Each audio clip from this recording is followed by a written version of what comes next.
이 하나가 가치가 대략적으로 한 1천만 원 넘는다 그러잖아요. 그럼 1천만 원짜리 닦는다고 생각하고 매달려야 되는데 제가 늘상 말씀드리지만 명품백 500만 원짜리는 그렇게 신주 단지처럼 닦으면서 1000만 원짜리 이빨들 28개가 있는 건 보지도 않고 황문 지른다 말이에요. 명품 닦는다고 생각하고 매일 저녁마다 지금 닦는 대로 닦으면 아무 문제 없이 건강하게 살 수 있어요. 일단 같이 봐야지 뭔 얘기가 되기 때문에 전체적으로 입안 사진을 다 좀 찍어볼 거거든요. 입안을 한번 들여다 보도록 하겠습니다. 하나씩 사진을 좀 찍어볼게요. 남들과 달리 내가 이건 주로 잘 챙겨 먹는다라는 건 좋은 뜻으로 챙겨 먹는 것도 있고요. 나쁜 뜻으로 챙겨 먹는 것도 있는데 좋은 뜻으로 챙겨 먹는 건 뭐 건강에 좋은 뭔가를 먹고 있다. 그 다음번에 나쁜 뜻으로 챙겨 먹는 거는 밥을 먹으면 꼭 담배다 혀야 된다. 그 다음번에 매주 수요일과 금요일에는 술을 먹어야 된다. 이것도 챙겨 먹는 거죠. 생활습관 중에 뭐가 있는지를 좀 찾아봐야 될 것 같은데 먹는 거에 문제가 많아요. 그리고 최근 들어서는 정신을 좀 차리고 일을 좀 닫게 된 것 같아요. 이렇게 보시면 여기서 뭐가 보이냐는 여기 반딱반딱한데요. 여기 닦인대요. 여기 안 닦아도 돼요. 여기는 매끌매끌하기 때문에 깍두기만 먹어도 닦이는 자리예요. 여기를 주로 다들 사람들이 미친 듯이 닦아요. 그래서 우리나라에서 한 40대 넘어간 사람들은 전부 다 여기를 자기 손으로 이를 깎아놨어요. 여기는 안 닦아도 되는 자리예요. 어딜 닦아야 되느냐 여기요. 여기 쭉 먹힌 거 보이죠? 그 다음에 누가 여기다가 립스틱 바르는 것처럼 빨간색이 이렇게 둔단 말이에요. 염증이 그럼 결국은 이 잇몸 테두리에 음식물 찌꺼기라고 세균이 하나까지 껴있고 그러다 보니까 잇몸 염증 생겼다. 이게 시간이 지나면 뼈가 녹아요. 속에서 이걸 잇몸 질환이라 그래요. 그럼 지금 현재 잇몸 질환 환자예요. 근데 슬프게도 전 국민이 다 잇몸 질환 환자예요. 지나가는 사람 아무나 불러서 이리 와보세요. 그리고 사진 찍으면 다 이렇게 생겼어요. 근데 이 정도면 우리나라 상위 10% 그래요. 깨끗하다 얘기예요. 그러면 다른 사람들은 얼마나 끔찍할까 하는 거에 그러니까 사람들이 잇몸에서 피가 나요는 소리도 나오고 여기저기 실려요라는 얘기도 나오는 거거든요. 한 칸 앞으로 가 볼게요. 이놈은 그런대로 좀 나아지지 잇몸 색깔도 되게 박지 앞으로 오면 좀 닦는 거죠. 어쩔 수 없어요. 대부분 사람이 다 그렇단 말이에요. 그 다음에 이제 이렇게 놓고 보면 누가 봐도 그냥 쏜 것처럼 보이잖아요. 치과에서 충치해요라고 알려드리는 건 대부분 다 너무 많이 썩어서 오늘 긁어내야 돼요라는 것만 충치라고 얘기를 해주는데 어느 날 갑자기 그렇게 뿅 안 썩어요. 그 다음에 그 뒤에 거는 완전히 없어졌단 말이죠. 이게 이가 칼슘 하이드록사이드 부스러져 그 부스러지는 게 정도가 심해지면 구멍이 뚫려요. 그 구멍 뚫린 자리에 때가 끼면 까매져요. 이게 그 상태죠. 그럼 칼슘이 많이 빠단 얘기거든요. 근데 칼슘이 왜 빠지냐 산 때문에 빠진대요. 산은 어디서 오냐 1번 음식물 찌꺼기 저기서부터 음식이 부패되면 산이 나온단 말이죠. 그러면 칫솔질 안 되면 산이 나와서 이가 썩을 수 있어요.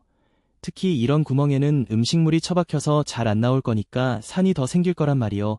또 다른 거 하나는 먹는 거예요. 우리가 지금 먹고 사는 것 중에 산 성분 얼마나 있나. 그래서 오늘부터 집에 가서 일주일은 쓰셔야 돼요. 자, 아침에 출근하면서 커피를 한 잔 샀다. 커피는 산도가 얼마나 돼요? pH 대충 5 정도에서 왔다 갔다 한대요. pH 5.5로 내려가면 이가 녹는데 돼요. 그 5.5미란 말이에요. 엄청나진 않지만 산 성분은 맞아요. 그런데 이렇게 생긴 산 성분에 설탕을 좀 넣었다, 시럽을 혹은 뭐 다른 걸 좀 집어넣어서 무슨 카라멜 마끼아또 뭐 이런 게 됐다. 그럼 거기에 당분도 있는 거죠. 이 당분도 상성을 바뀐다는 거예요.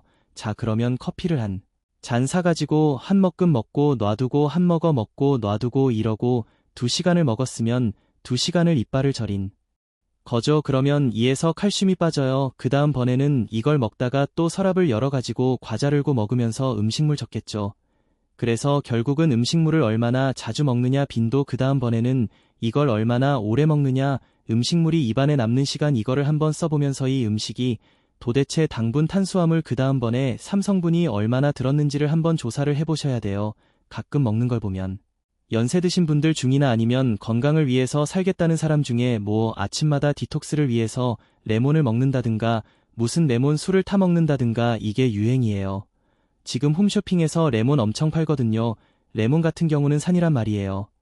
아침마다 레몬청을 하나씩 먹다 뭐 그 다음에 레몬을 짜서 먹는다는 사람도 있고 그 다음에 유자청, 모과청 이런 청당근과 아침마다 드시는 분들 이런 분들은 심할 정도로 이가 사가요. 그 다음 번에 사는 속에서 넘어오는 거예요.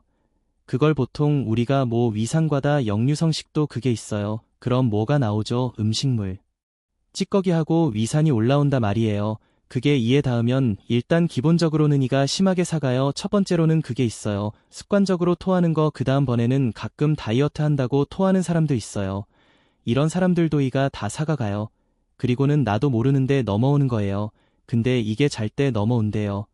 우리가 먹으면 이렇게 식도를 타고 쭉 내려간다 말이에요. 그러면 여기서 문이 쫙 열려가지고 이로 쑥 음식물이 들어가면 쭉 조여 저요히 열리면 안 되죠. 근데 토하는 건 이게 강제로 여는 거예요. 이걸 자꾸 열다 보면 이게 늘어날 수도 있대요. 그러면 넘어와요. 그래서 술이 제일 안 좋은 게 해가 떨어지면 안 좋은 알코올해가 안주를 때려 먹고 정신이 나간 상태에서 쓰러져 자는데 그날 이를 제대로 닦는 사람 있냐? 별로 없죠. 그런데다가 필름이 끊기면 토하게 아지하고 해태 뱉어내고는 쓰러져서 잔단 말이에요. 그럼 입안이 밤새도록 강산이 그리고 그렇게 해서 자꾸 식도로 넘어오는 문을 내가 열어주면 나이가 들면 슬프게도 근육이나 이런 데가 다 늘어져요. 그러면 젊었을 때 토하고 그 난리친 게 나이 들면 역류성 식도로 나와요. 코 앞에 건 어떤가 그러고 봤더니 지금 우리가 눈으로 보는 거 외에 이와 이가 다 봤는데 우리가 안 보이는 저 밑에서 이렇게 썩으면 그건 진짜로 많이 썩을 때까지 몰라요. 그러다가 어느 날 갑자기 여기서 천장이 훅 주저앉아요. 미대가 다 없어지는 거니까 얘는 뭘로 찾냐? 엑스레이로 찾는 수밖에 없어요. 그러니까 치구에 가서 정기적으로 엑스레이를 계속 속 찍어봐야 돼요. 근데 제일 잘 보이는 엑스레이의 기가 50% 이상 망가져야 나온대요. 그 오늘 엑스레이를 찍었는데 충치가 없어요. 이게 무슨 얘기냐면 오늘 50% 넘어갈 정도로 심각한 충치가 없어야 해요. 그럼 어떻게 해요? 6개월 후에 또 찍어봐야죠. 그리 6개월 동안은 내가 어떡하든 그게 진행되지 않게 생활습관도 바꾸고 칫솔질도 바꾸고 취약도 바꾸고 하면서 흔히 말한 관리를 하면서 살아야지. 그 6개월 지나고 나서 엑스레이 나올 수도 있으니까 또 찍어보고 또 6개월 있다 찍어보고 이게 정기검진이 드뇨. 자, 이제 이거는 아래암니의 뒷면인 이제 뭔가 가슬가슬한 게 보이죠. 저걸 우리가 보통 치석이 그런단 말이에요. 잘 보시면 여기 맨날 닦는데요. 좀 덜 닦인다. 여긴 아예 안 닦는데 그렇게 치수를 가지고 거품 내서 난리를 치는데도 저게 낀다 말이에요. 그런데 이 면에도 우리가 현미경을 들이대면 세균이 있대요. 그런데 그 면에 한 달 동안 칫솔이 한 번도 안 닿으면 굽는데요. 두께 얼마나 돼요? 현미경 두께예요. 이게 굳고 굳으면 이렇게 돼요. 그럼 여기는 지난번 치과 갔다 온 이후로 칫솔이 한 번도 안 닿았어요라고 할 만한데요. 그런데만 치석이 있어요. 자, 그럼 내가 6개월에 한 번씩 가서 꼭 스케일링을 받고 있다. 무슨 얘기예요? 6개월 동안 한 번도 안 닦인 자리가 그렇게 많아서 치과 의사한테 긁어 달라고 얘기할 수밖에 없다는 얘기예요. 그럼 안 건강한 거죠. 6개월에 정기적으로 갔는데. 뭐라 그래요? 치과 의사가 뭐라고 살길래 아무것도 없어요. 집에 가세요.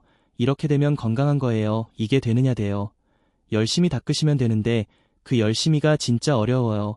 어려우니까 모든 사람들이 다 충치가 생기고 스케일링을 받고 그 난리를 치는 거죠. 제가 처음 오늘 얘기하면서 뭐라 그랬냐면 이 정도면 우리나라 상위 10% 그래서 제가 안타까운 마음에 자꾸 이렇게 떠드는 거예요. 왜냐면 나머지 90% 사람들은 이거보다 더 안 좋은 상태에서 살고 있단 말이에요. 자, 이제 전체적으로 한 바퀴 다 돌아봤어요. 이렇게 돌아보면 살아온 인생이 나온단 말이에요. 내가 그동안에 살아왔던 건 내 인상에서 어디 안 가는 건 이빨도 똑같은데 이에서 뭐가 많이 빠졌다 칼슘이. 그럼 이걸 다시 보충을 해야 되겠다. 칼슘을 다시 보충하는 건 침에서 턱 칼슘 보충이 된대요. 그러니까 침이 잘 나오고 있으면 좋을 건데 뭐만 있어야 돼요. 침만. 그러면 입안에 침 말고 다른 음식물이 있는 시간이 적을수록 건강해요. 간식 먹지 말고 음료수 계속 마시지 말고 입안에 맹물하고 침이 돌아가는 시간이 길어야 되고 이걸 다시 복구시키는데 가장 중요한 역할을 하는 게 불소. 그래요. 그래서 치약 불소 치약 열심히 쓰고 이게 칫솔질 얘기해볼 건데 사실은 칫솔질은 칫솔이 여러 가지가 있는데 예를 들어서 병원에 갔는데 의사가 나오면서 수술을 해야 될 것 같아요. 수술칼을 이렇게 들고 나왔어요. 그럼 수술을 받으시겠습니까? 그거 안 한단 말이죠. 이게 왜 그러냐면 무식해 보이잖아요. 이게 꼼꼼하고 정교한 일을 하려고 그러면 실제적으로 섬세하게 뭔가를 움직여야 되는데 이렇게 잡고 섬세하게 움직일 방법이 없단 말이죠. 그래서 대부분의 경우는 요렇게 잡아요. 그래서 치과 기구도 보시는 것처럼 뭐처럼 생겼냐면 볼펜처럼 생겼어요.